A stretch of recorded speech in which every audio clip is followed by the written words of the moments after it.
Before we jump into the latest episode of Freelance Pod, have you heard about our first live podcast recording? That's right.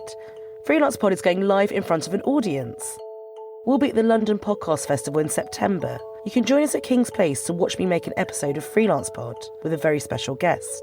He's a Syrian refugee, a journalist and a stand-up comedian. Abdul Tahan will join me on stage for the event. Here's a clip from episode 30, Being a Refugee is a Dream Come True, where Abdul explains the absurdities of the Life in the UK test, which all prospective British citizens have to take. One of the sections in this test is about British values, and there was one of the things about British values, the ability to laugh at yourself.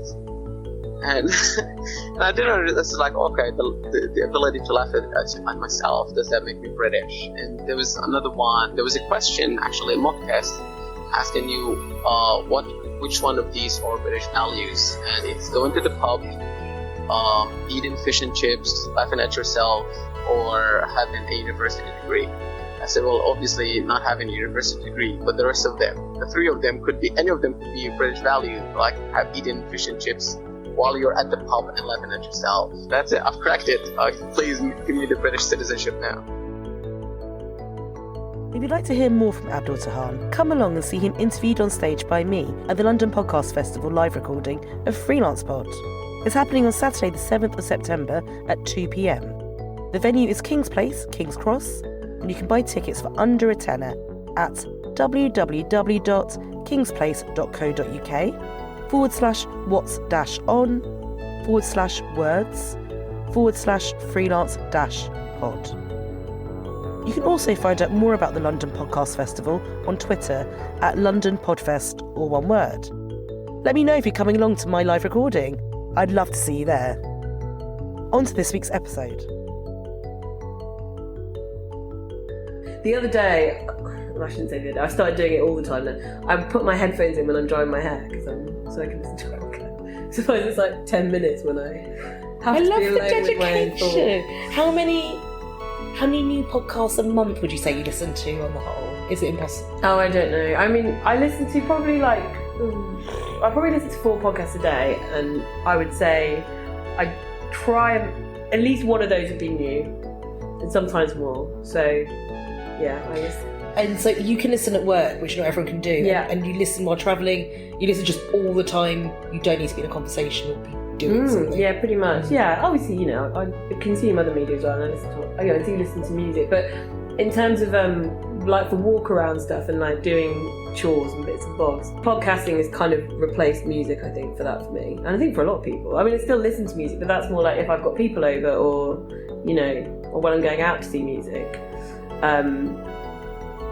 For just general, getting on with my life, I tend to have a podcast on. Hello and welcome to Freelance Pod. My name's Chandrika Chakrabarti and I'll be your host. Freelance Pod tells stories about creativity and the digital revolution. I've been a journalist for 13 years now and a podcaster for nearly 2, so I've seen a lot of the changes that digital has brought to the media. I've also trained a lot of people on how to deal with all those changes. I'm now freelance and juggle a number of jobs myself, writing for different audiences, making audio, teaching, speaking, presenting. It's a classic portfolio digital career. On each episode of this podcast, I ask a person who works in a creative field to tell me about how the internet has transformed or invented their job. From Twitter's director of curation to Ed Miliband's podcast producer, along with a few appearances from some guy called Charlie Brooker, we've been hearing brilliant stories about how the internet has revolutionised work and, well, our lives. If you enjoy the podcast, please do rate, review and subscribe over on Apple Podcasts, and why not tell a friend too? This helps our community grow, and that enables me to keep making Freelance Pod. You can also sign up for the Freelance Pod newsletter, which comes out every time there's a new episode, which is about every week. You can find the newsletter at suchandrika.substack.com.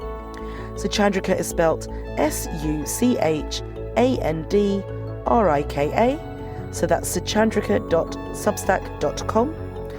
The podcast is also on social, of course, and I do love hearing from you, so feel free to get in touch. You can find it on Twitter at freelance_pod_. It's on Instagram at freelancepod, all one word. There's also a Facebook group. Just search for Freelance Pod. The podcast isn't officially on LinkedIn, but you can find me on there too. I'm Chandrika Chakrabarti, and I do share all that juicy Freelance Pod content on there. So on to this week's guest.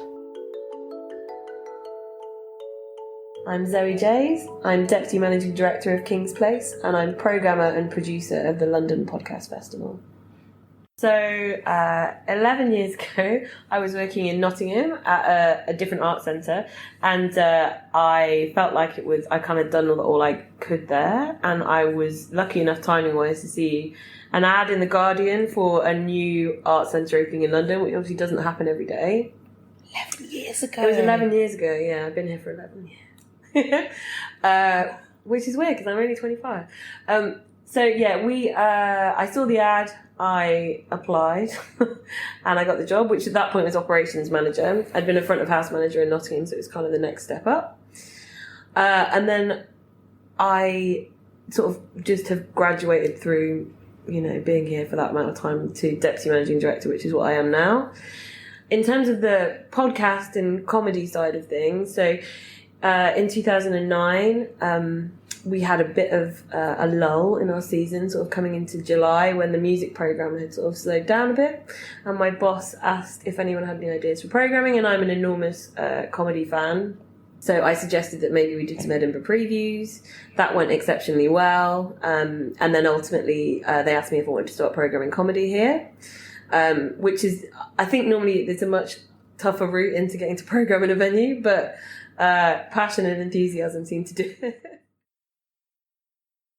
During our opening concerts, we opened with 100 concerts in 5 days in October 2008. But the Guardian is directly above Hall 1, and their fit out hadn't finished. So we had our first classical concerts that morning. You could hear the banging from the Guardian fit out, so we had to go upstairs and tell them to shut up. It was a Regenerations area. Yeah. We were kind of out on our own at that point, but now it's unrecognisable from when we opened. In 2008, it's incredible. There's a new amazing thing every week, it feels like. Comedy was a struggle for a few years, for a couple of years, because we're so well served for comedy in London, and you can see a lot of stuff for free or for incredibly cheap. And we were just trying to do quite traditional. We started off just doing mixed bill stuff. Then I tried to make better use of the spaces and having more improv, more musical comedy, more character, more stuff that would make use of the rooms, the things that were unique about the performance spaces. But even that was a struggle because ticket prices are always going to be relatively on the high side because we have such high running costs, because it's such a beautiful building, but that's expensive to run as a charity. Tend to not go above 20. Usually. No, we don't. But you're competing with, the Star of Kings next door where you can see something for free, or, one North Down round the road where you see something for a £5 and really, really great stuff, because that's the thing about being in London is you're so spoiled for choice.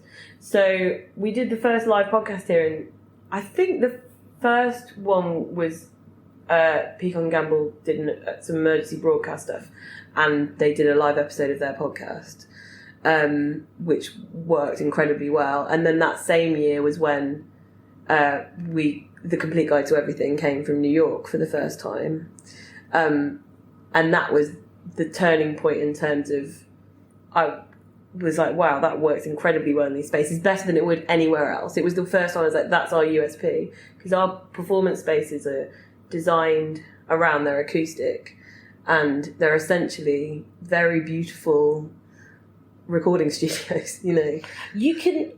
So I've been on that stage of Radio Days Europe's podcast day. Yeah. And I remember I was trying to get a lot of audience participation. Yeah. With jokes, well, not jokes, but referring to the British Podcast Awards, but with a very European audience who might not have kept up exactly with all of it. But I remember James Cridland, who is very well known in Pod News, he's a softly spoken man, but he spoke back to me. Uh-huh. He's in 4th, 5th row, and I could hear him perfectly. Absolutely. The acoustic's extraordinary. And but those things that made those rooms so amazing were hard for comedy before because they're too formal, the ceilings are too high, that's not good for comedy, that's not what you want. But for podcasting, they're perfect. Hall 1 is the flagship room for live podcasting. I think it's perfect. Hall 2 again is designed around amplified performance of music and as a recording and rehearsal space. And now we've we refurbed the St Pancras room, which is our 100-seat room, a couple of years ago, and now I think that's, you know, as good as the other two. It's where I'm going to be live recording. They're all just lovely now. I'm incredibly proud of those. You know, to have those 3 spaces, for them all to be so acoustically sound, and the quality of recordings we can get, because we've got such amazing gear, because it's all here, because we're a music venue. I didn't think of that. You're right. Hall 1 is huge. Yeah. And has that theatre feel. Mm-hmm. But yeah, even when you I sat quite far towards the back during the British Podcast Awards. There's not a bad seat in the house. But you can hear everything, you don't feel very far away. That's really interesting. And then so we're getting to the early sort of teenies. Yeah. What was working? Was comedy still working? Were you getting more podcasts in? Yeah, I mean, we were building our reputation as comedy, and that takes time. The podcasting thing, I think we were way out in front, so that helped. I think we've always been a few years ahead of the game compared to other venues in terms of what live podcasting is. A lot of that is because I'm just a huge podcast fan, and also so I was very aware of what was happening in America, you know, and the festivals that had already launched kind of in the early teens. We were programming more one-off podcasts. We were having the Complete Guide to Everything come back every year and having them sell out. We were doing more one-off shows. So it just felt very logical. I mean, really around like 2014 was when I was like, I really want to do a festival. But it takes a while to kind of, you've got to get buy-in from everybody. And it's a risk, especially as a charity, to do something completely new. And you've got to get buy-in from, you know, podcasters and people. But I think it was 2014 when me and Tim and Tom from the Complete Guide to Everything were like next door in the Lincoln Lounge after one of their shows, where people have been literally just, you know, queuing up for, you know, hours so they can talk to them after the shows. And like, this needs to be a festival. What do you think their fans got from seeing them live? Well, this is what I think the magic of like live podcasts have over any other live event really is. It's a uniquely consumed form of media. It's an incredibly intimate way of consuming content. Like I live on my own, and you know, I'm often on my own in my office where we are now, and I listen to podcasts all the time. You know, whenever I'm doing anything, I'm listening to a podcast. You know, partly because I want to keep up with what's happening and listen to a really diverse range of shows, but also just I like listening to podcasts. But it's not like radio where it's like everyone in the house is very like, I'll pick that. Yeah, it's very curated, and it's really intimate. You know, you're usually listening to your headphones, or you've got your phone on the side while you're having a shower, you know, or while you're doing the washing up. Put it in a bowl to amplify it. Exactly. I mean, I've got a little wireless speaker in my bathroom now, so because I was like, my phone was starting to like feel the wear of like constantly being in there while I was having a shower. But I even listen to podcasts while I'm showering. The other day, I shouldn't say the other day, I've started doing it all the time now. I put my headphones in when I'm drying my hair so I can listen to a podcast. Suppose it's like 10 minutes when I have to be alone with my own thoughts. How many new podcasts a month would you say you listen to on the whole? Is it impossible? Oh, I don't know. I mean, I listen to probably like I probably listen to 4 podcasts a day, and I would say I try at least one of those would be new, and sometimes more. So yeah, I listen. And so you can listen at work, which not everyone can do. Yeah. And you listen while travelling. You listen just all the time. You don't need to be in a conversation or be doing something. Yeah, pretty much. Yeah, obviously, you know, I consume other media as well, and I do listen to music. But in terms of like for walk around stuff and like doing chores and bits and bobs, podcasting has kind of replaced music, I think, for me. And I think for a lot of people. I mean, I still listen to music, but that's more like if I've got people over, or, you know, or when I'm going out to see music. Yeah, for just general, you know, getting on with my life, I tend to have a podcast on. But yeah, sorry, what I was saying about what people get out of going to a podcast. I took you down different paths. No, it's fine. So yeah, it's really intimate, and I think you feel, and you have a relationship with the podcasters. You know, whatever the show is, you have a unique relationship with them because you are listening to them in this very intimate way. So when you meet them, particularly if it's true for audio drama and everything else, but particularly if it's quite a conversational show, like the Complete Guide to Everything is, when you meet those people, you feel like you're already in a friendship with them. It's a completely one-sided friendship, or at least you think. But then the funny thing is, the great thing about the festival is, and there being no barriers to chatting to people and meeting podcasters, is within a few minutes that stops being a one-sided friendship, because, you know, you can. There's an ease to those conversations that happens because of all the shared things that you have around listening to the podcast for sometimes years. which I think is really special. And unlike other, even when you go and see a live podcast at a different venue, you might kind of basically you just leave straight after the show. But the nice thing that we have is all of this lovely, generous space where people can just hang out all evening. Or most of the podcasters just stay the whole time, and just hang out. It's a nice bar upstairs. Exactly. You can't get rid of them. We give them free drinks backstage and they never leave. What do you think it is about comedy that works so well on podcasts?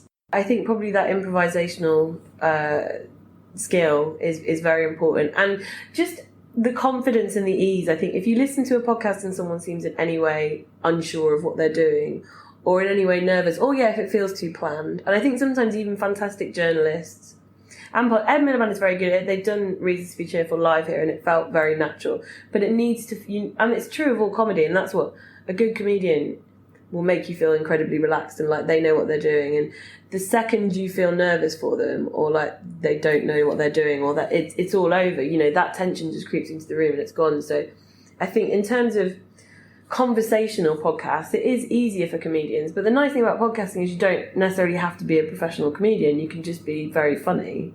And I know a lot of people who, started out doing podcasting as a hobby and now it's their whole job. They've given up work completely because they just are naturally very good at that. I found it I think with Ed Miliband it's really interesting because we had him down as this awkward person. I was just working at the Daily Mirror up until last year and they had that big front page of him eating a baker's amateur. But he has an ease on his podcast and it came as a surprise. We were like, oh, he's a really alright guy. And he has interesting values and they're good and he's trying to do good things. And he's funny and he's charming and he's laid back in that way that is appealing. I know that bacon sandwich picture, I mean, that's going to be one of those pivotal moments in history. Time Traveler's going to come back and stop that happening. Snatch the bacon sandwich. Yeah. That's a podcast. Yeah. Yeah, and the alternate timeline where he wasn't photographed eating that bacon sandwich. I just listened to all of the Beef and Dairy podcast network. They seem okay with bacon in that world, but obviously lamb is verboten and mint sauce. Can't talk about it, no. That's an interesting one. Like Benjamin Partridge, when I asked Ben to be in the podcast festival, he was quite reluctant at first because that's a very produced show. It's quite short and it's very produced, and he wasn't sure that it would work as a live show, but then he adapted it so brilliantly. Like it was mind blowing in that first year, and then it's just graduated from like room to room. So now this year it's in the biggest hall because he's so clever about what he did. Like one year he did like I think in the second year he did like the annual Beefman's luncheon. It's always themed within the world, isn't it? Yeah, exactly. Yeah, so he doesn't break the logic of the show. It's still kayfabe. It's still this is a live show of the Beef and Dairy Network podcast. All of you have come because you're interested in the beef and dairy industry. That's why you're here. He keeps that going completely throughout. But then again, and it is scripted, but he also will have people who are very talented improvisers. And there's more room, I guess, within when you're doing an hour show rather than a 15 to 20 minute heavily edited thing. But he's a genius. He's an absolute genius. I had been meaning to get into it. And then when I did, I had to listen to all of them. And that's the problem. I was like, it's like 49 episodes. And when I've been describing it to people, I call it, imagine a world in which beef was the main currency. Because it feels like that. There's like beef stocks going up and down. But don't you think that's like all podcasts, especially like niche ones, like where they're about a specific subject, that is an alternate reality where that thing is the most important thing. And that's kind of like the joy of podcasting. Yeah, and so as the listener, you choose to step into that world. You choose those worlds that you step into and you disappear into. Yeah. And that's why when you meet them, I've had a tiny taste of this with Black Mirror Cracked. I had a lot of conference talks booked in because it did well in the numbers. Yeah. And I'd come off the stage and people would speak to me like they'd seen an old friend in Sainsbury's. Yeah, it's really true. It's like, oh, I feel like I know you. Yeah, totally. The Guilty Feminist has always been a live show. It's never been a studio record that then became live.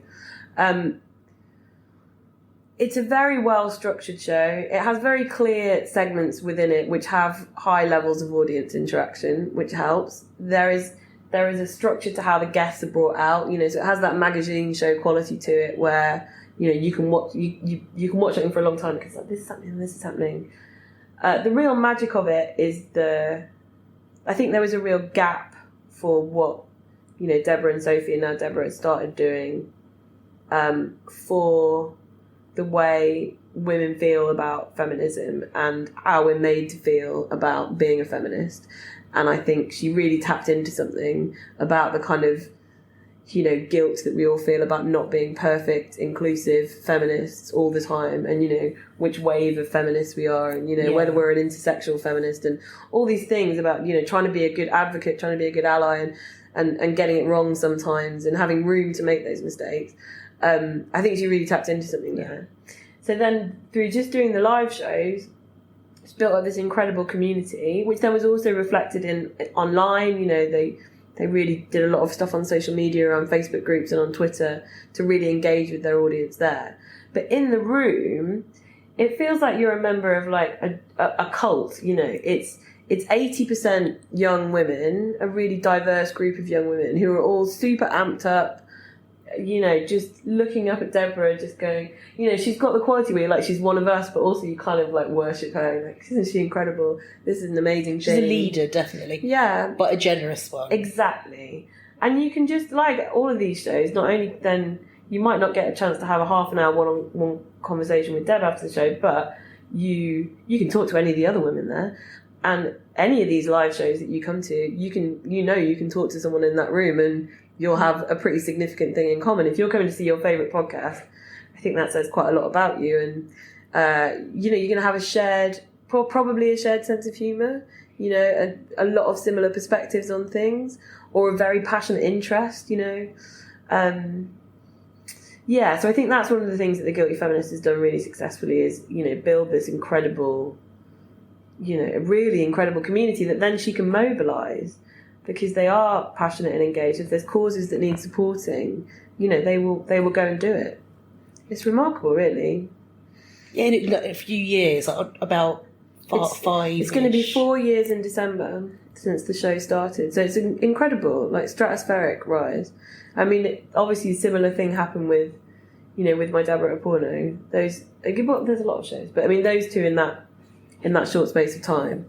I think My Dad Wrote a Porno. This was the same year. I think they were maybe both. I think they both started 2015. I think maybe My Dad Wrote a Porno a couple of months earlier. And that's such a different kind of one. There's the storytelling element of like, this is his dad, this is an ongoing story his dad wrote, and then their commentary on it.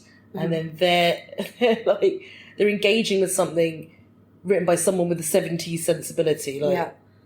Yes, it's incredibly. That's just a brilliant, unique concept. It's immediately compelling as soon as you hear about it. It's a great title. You go, what?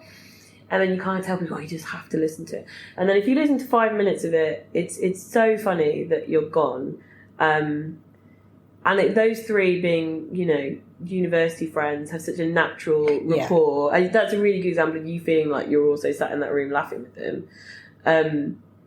And that, as a live show, it's been really interesting. So I sent them a direct message on Twitter in 2016, so maybe like 8 months into the show, something like that. And I just said, has anyone, have you thought about doing a live show? And they said, oh, no, we haven't thought about it, no one's ever asked. Because they're in radio as well, so it might have been quite new to them. And it wasn't, there hadn't been a podcast festival at that point. There weren't so many live podcasts happening. It certainly wasn't such a key part of people's income model as it is now. Outside of a few specific shows, like obviously, Richard Herring's been doing this for years. He cottoned on way before everyone else in terms of,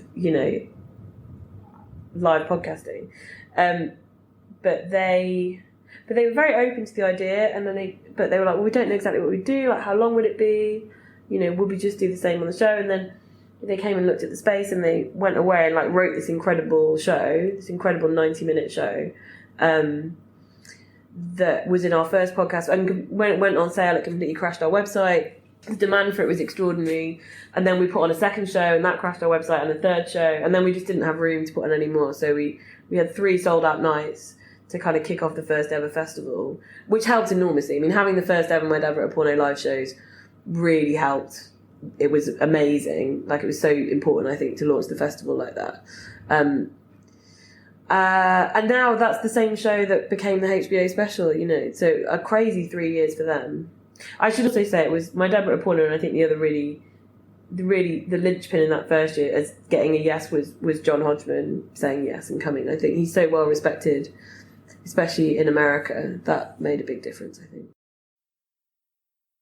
I mean, we had a really nice mix. I mean, like Richard Herring did that first year, and No Such Thing as a Fish, and we had Judge John Hodgman. Was a big show. It was a really great mix of shows. It was over one weekend, and I think it was probably sort of 30 shows maybe, and we didn't have the workshops and panels that year.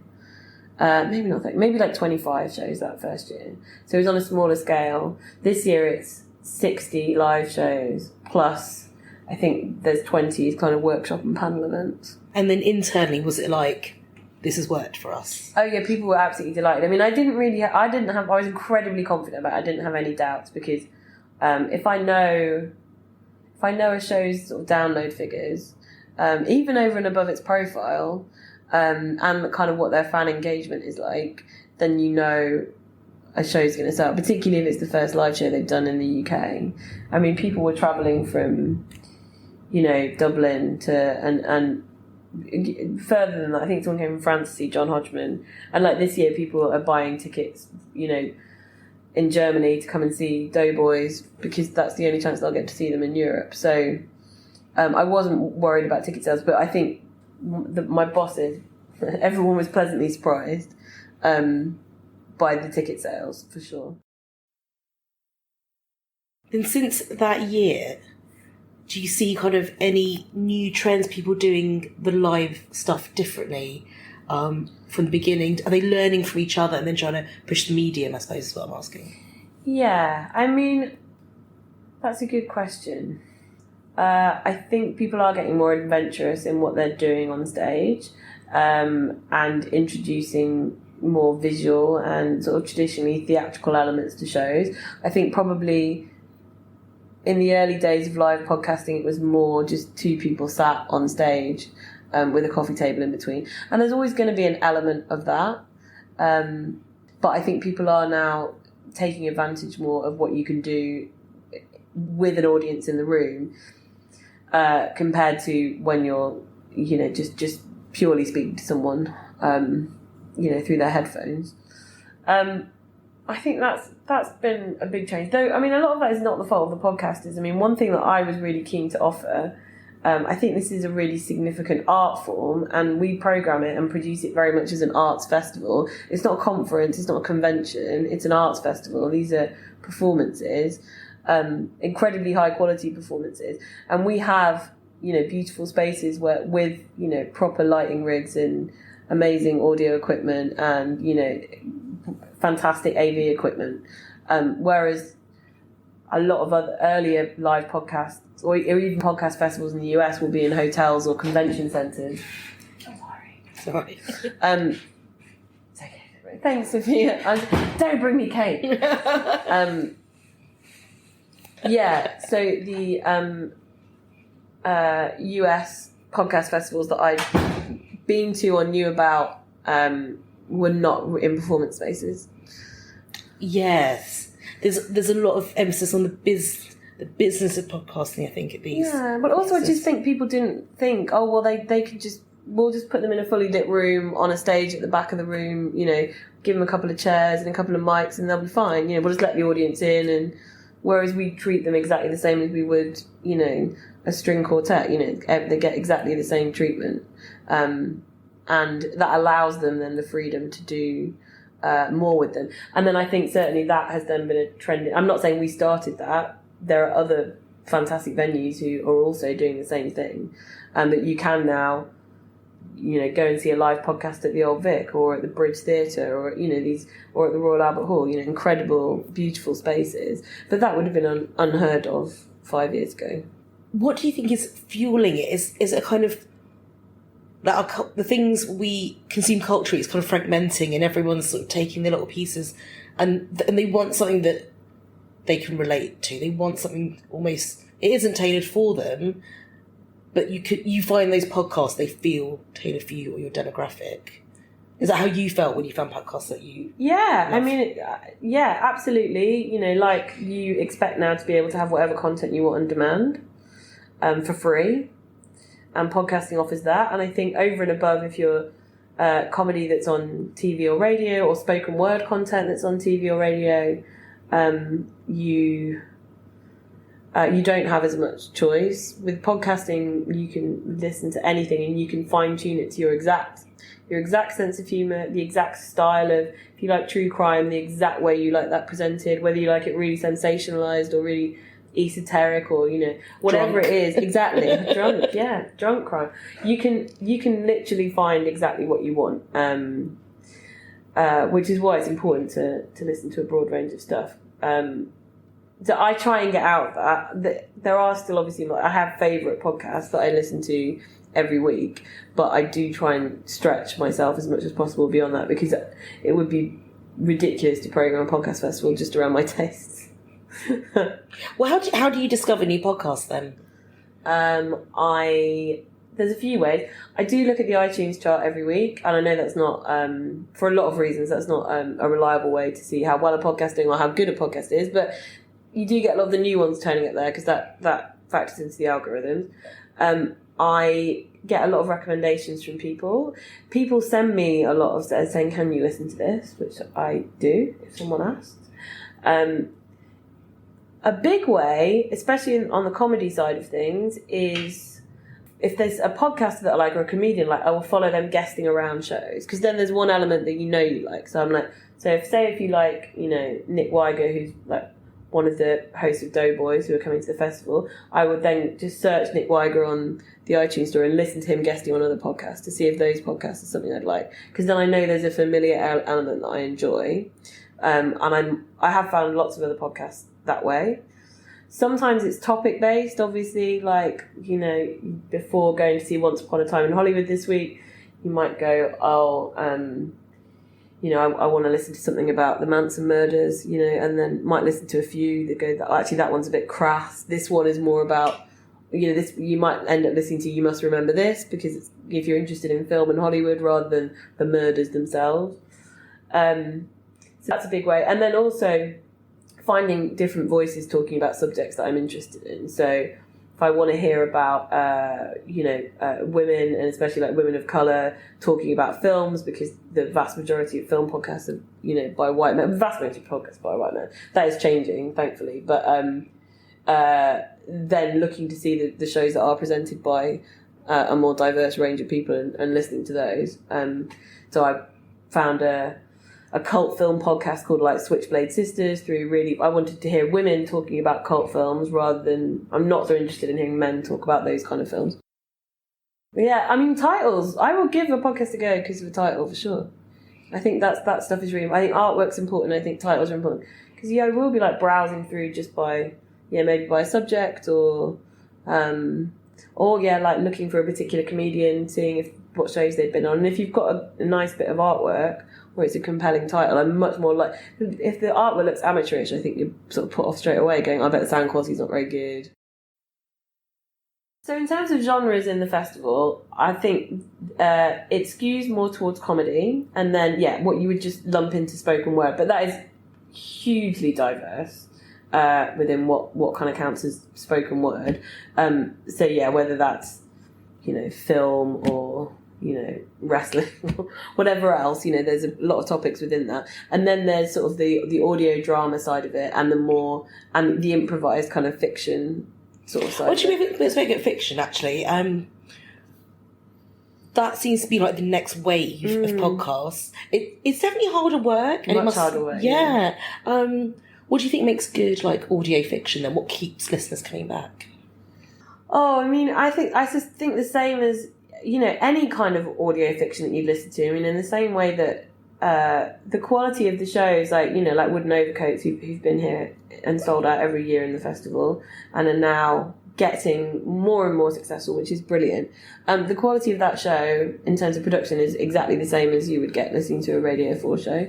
But I think they have a lot more freedom, in terms of the writing of it. And so it's the story, the performances, production is really important on a show like that, I think.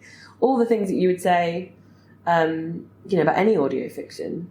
But and that is a performance that people can understand. If people often go, what's a live podcast? And I'll tell them about the there's a huge range of different things that a live podcast could be.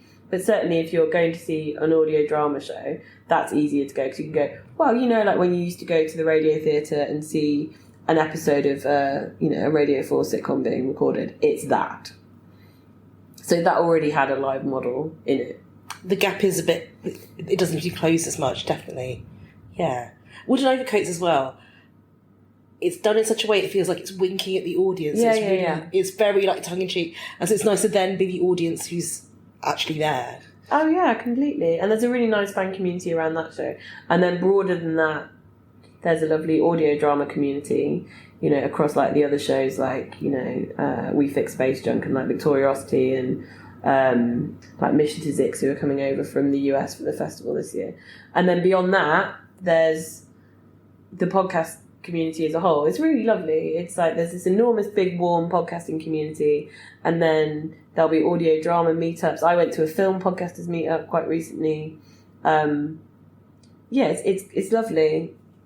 There's like, for most days of the week, there's a different kind of audio meetup. It's true. In very often here, yeah. Well, that's me. I'm just trying to do anything podcast related should happen here. I will accept that it has to happen in other places sometimes, but I'll always try and make it happen here. And it's like a really big, open, warm community. I've met so many people just from meetups. I've got advice from people, and everyone's so helpful. And there's no real.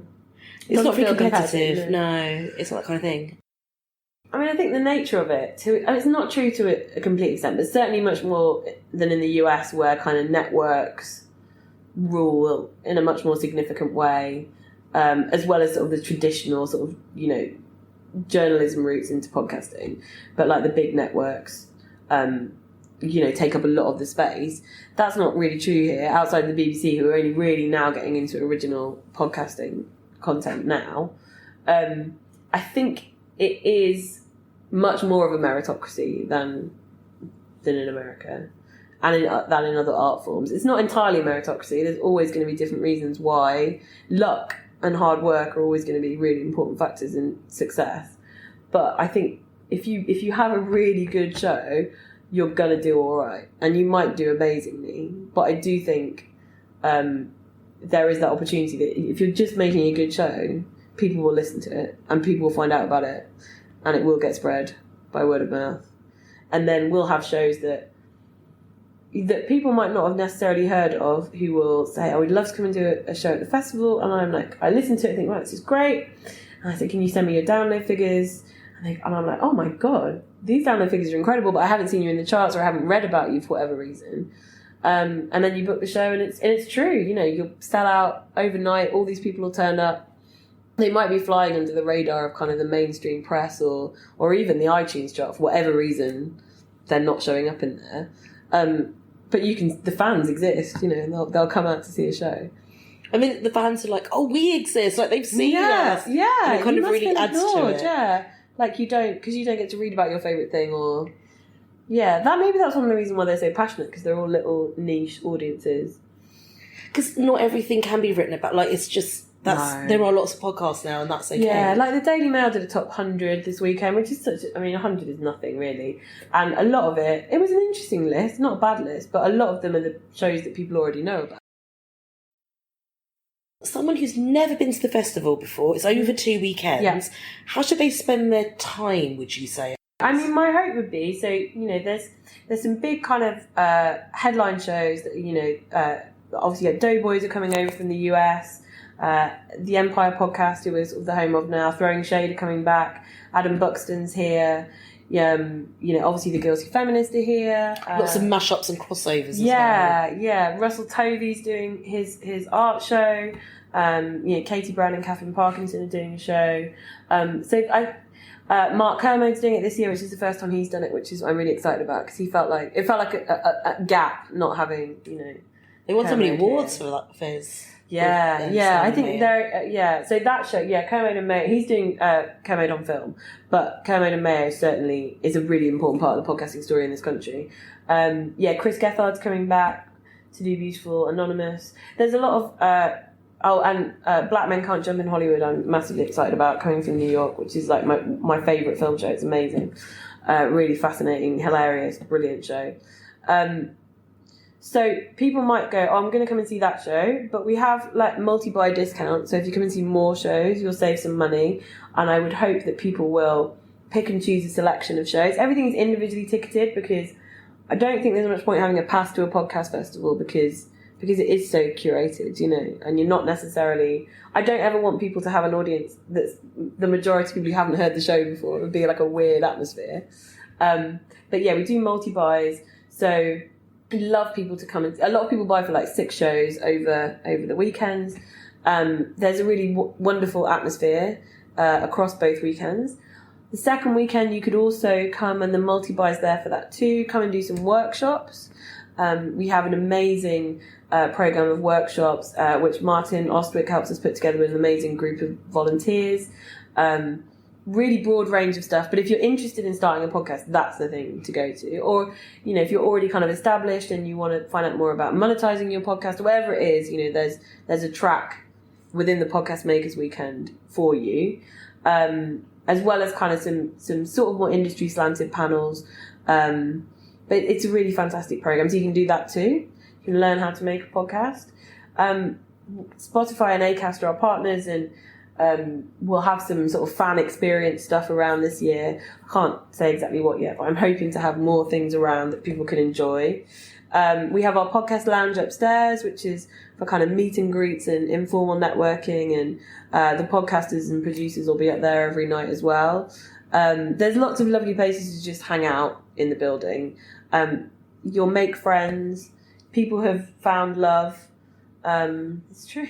That's a podcast in itself. Yeah, Everybody's found love. I had someone in the social media on the second year kind of said, you know, just what an amazing group of people it was at the festival in terms of the audience. And they said, like, speed friend dating next year, please. Which I don't think we need to do formally, but I think that is what the atmosphere is like. You know, it's such a warm, friendly community of people, and everyone is just so happy to be here and seeing their favourite podcast that everyone is just hanging out together. It feels like, you know, 10,000 people over 2 weekends who are all just hanging out together. So that's the thing, it's really coming down for the weekend. You might have a ticket for 3 shows, but in between, hang out. Exactly. We also have 2 fantastic galleries here, and we have an amazing terrace, and there's all the other amazing stuff to do in King's Cross. We have a fantastic restaurant and cafe, and it's a really, really good bar. It's like, we have a ridiculously beautiful terrace. It's such a lovely... On the canal. Yeah, like, it's dreamy. Like, there is no better place to spend a weekend, really. I feel like Helen Zaltzman should get a shout out. Yeah, we should say something about Helen, shouldn't we? What should you say about Helen? Well, so the Illusionist has been part of the festival since 2016 as well. I mean, ridiculously good live shows. I mean, what Helen comes up with, she always kind of like makes you panic a bit and be like, oh, I don't really know what I'm going to do, Zoe. And then... Still? No, she didn't do it this year because she's been touring this show, but certainly that's what she always used to say. The first years, I don't really know. And so then that's a real show. Come up with this incredible... Yeah. That's a check, like... So written... Yeah. But Helen is, you know, I think just such an important figure in UK podcasting. You know, the Podcaster Support Group is obviously an incredible resource for people, and that she manages to keep it nice is a miracle.